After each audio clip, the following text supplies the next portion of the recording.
Nike, the world's most valuable apparel brand, is often hailed as the goddess of marketing. The company's founder, Phil Knight, initially used to sell shoes out of his basement or the back of his truck. However, in an industry dominated by Adidas and Puma, he was able to grow the company into one of the biggest players in the market. Phil used marketing as a tool to set Nike apart from its competitors. He employed a strategy that allowed Nike to generate a following of millions of people and paved its path to becoming a billion-dollar company. So what was this strategy that was employed by Phil, and what are the business lessons that we can learn from it? In 1962, Phil Knight had struck a deal with a Japanese company, Onitsuka, for importing their shoes to the US under the brand name Blue Ribbon Sports, or BRS, the former name of Nike Incorporated. Phil had no money initially for any advertising, nor was he interested in spending any. He believed in going after his target market, athletes, to sell his product. So with a pile of shoes in the back of his truck, he used to drive out to track meets to promote and sell his shoes. He constantly asked athletes for their feedback to improve future designs. Athletes who wore the shoes were impressed, and soon many started wearing and also referring them to other athletes.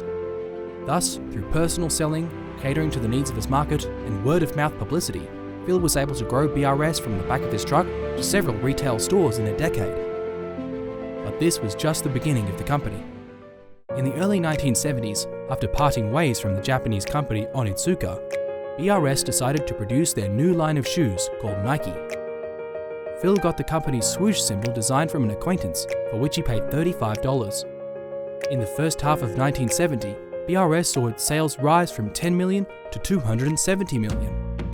And it was back then that Phil had founded the company's Pyramid of Influence marketing strategy. The pyramid was a simple concept. It consisted of 3 levels. At the top were serious athletes who devoted themselves to sport. At the second level were weekend athletes who were involved with the sport as a leisure activity. And at the lowest level were the millions of Americans who casually wore sports shoes. The idea behind the pyramid strategy was to ensure that Nike shoes were worn by the most popular and visible athletes at the top of the pyramid. It was assumed that their influence would automatically trickle down to the lower level customers, who would want to emulate their stars, thus increasing Nike's appeal. For example, Nike realized that many basketball fans would want to be like Jordan.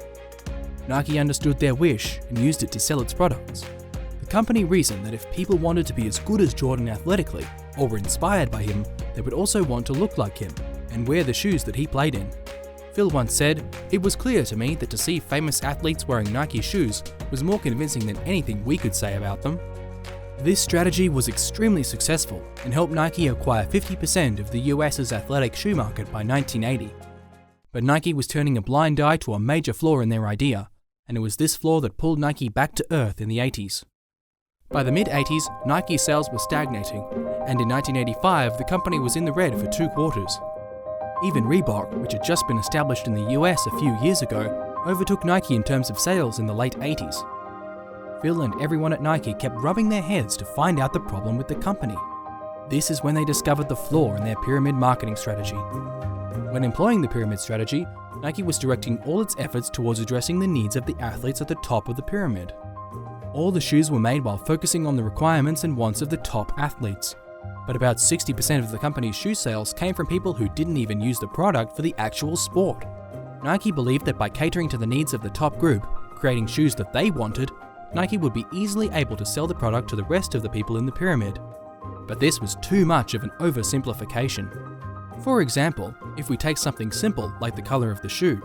So when designing the shoe, if a player like Michael Jordan asked for some kind of yellow and orange color, that is what Nike made, even if it wasn't appealing to the rest of the market.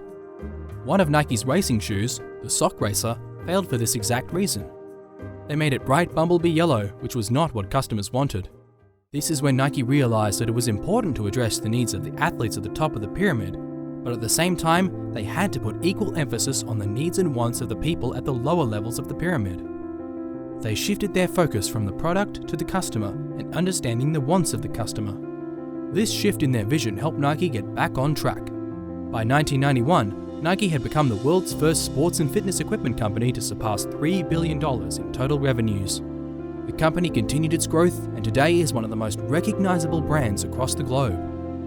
And all this began by employing a simple marketing strategy in the 70s.